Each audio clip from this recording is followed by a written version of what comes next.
Hey guys, I don't know about you, but I am excited because I am doing another video review so soon after my last one, which was terrible. I totally understand if you don't watch it because it was just the lighting and everything was bad. I wanted to review today The Fear by Charlie Higson, which is the third in the zombie series that I reviewed last October when I did my zombie month. I reviewed the first two books, which are The Enemy and the Dead, and the third one is The Fear. The reason why it took me so long to read this is because I couldn't find it anywhere, and the reason why I couldn't find it anywhere is because it just came out, at least here in the US, this past July, and it wasn't until I went to a different library than I usually go to that I found it, and so yeah. Long story short, I saw it, I picked it up, I devoured it, because as most of you know, I love anything zombie related, and I love this series so much. Just a backstory of the series. It is set in kind of present day London whenever this disease, or at least they think it is a disease, kind of breaks out. And anyone over the age of 16 becomes a zombie. And, well, that's not exactly true, because they don't really, everyone over the age of 16 doesn't really die. The disease just overtakes them, and they crave the flesh of any undiseased human, which is children under the age of 16. And for all intents and purposes, they are zombies, except for they're not the Walking Dead. They're just the decaying, dying, flesh-eating, once human thing.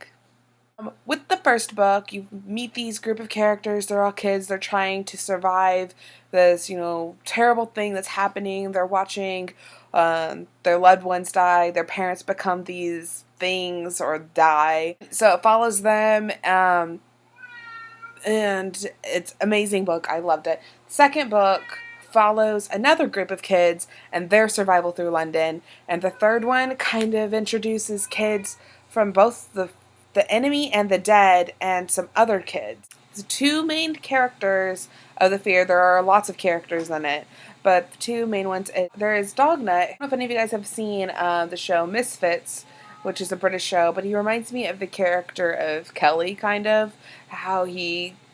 but he's kind of just putting this atmosphere out about him, that he is tougher, and he kind of speaks like this slang, like gangster slang sometimes, and so he's just an interesting character.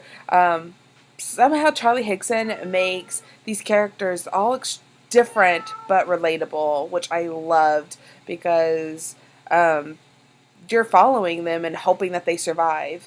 And not all the characters in the series will survive. And they might be the main characters, they might be one of your favorite characters, but there's no promise that they will survive, which I love.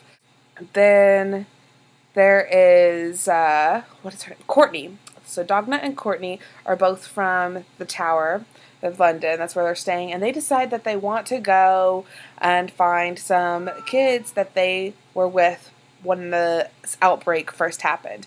And you meet them, I believe, in the first or second book. So these are characters that are kind of returning. So you know them, but it's the sequence of events is so out of place. Some things might be happening at the same time as in the others. Others might be happening before or after.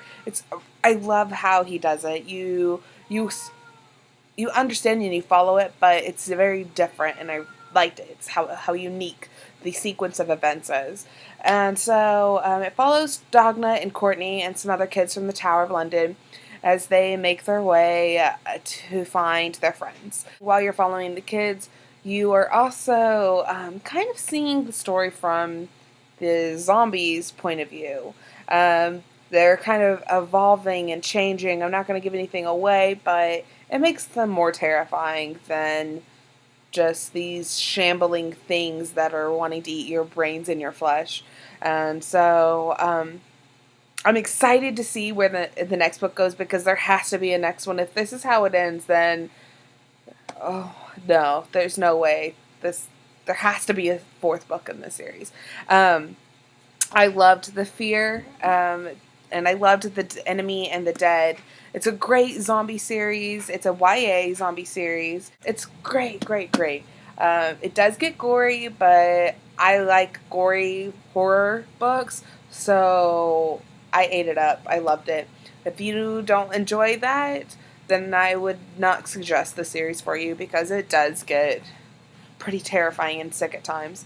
But it's a fast read. It is pretty big. It's a big book, which I love how the series, the pages are blackened, and all of the books they are as well. If you're looking for anything horror or zombie related, because we're getting it's almost Halloween time and you're wanting something dark and twisty, definitely pick these books up. They're great. If you have any suggestions or any other zombie books for me to read, let me know. Definitely this book, 2 thumbs up, A+, awesome rating. I love it. I was planning on doing a book tag soon, or maybe doing a bookshelf tour.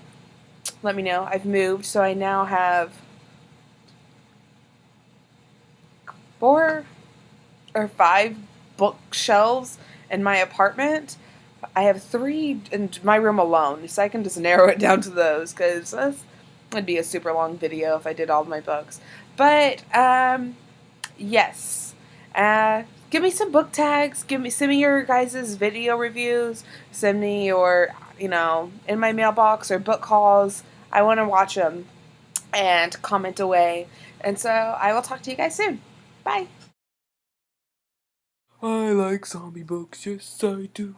I like zombie books, how about you? This is a book review. Every time I say go to, go to, go to, go to, go to. Gosh, animals are getting everywhere in this video. I apologize. That is my dog Gretchen, and you're hearing Sam the cat meow.